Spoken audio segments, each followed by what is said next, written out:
front of me is Black Shark gaming tablet, and today I would like to show you how you can connect it using Bluetooth.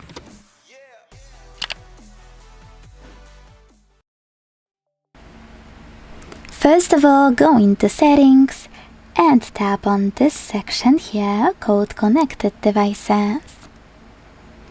Then choose Power New Device and wait for available ones to show.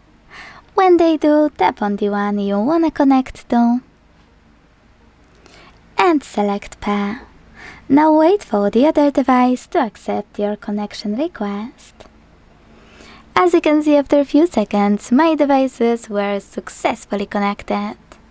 Now, to manage connection to any device, click on gear icon next to the chosen one and check out all of those options, including Forget. Thanks so much for watching. If you enjoyed this video, leave a like, comment and subscribe. Bye!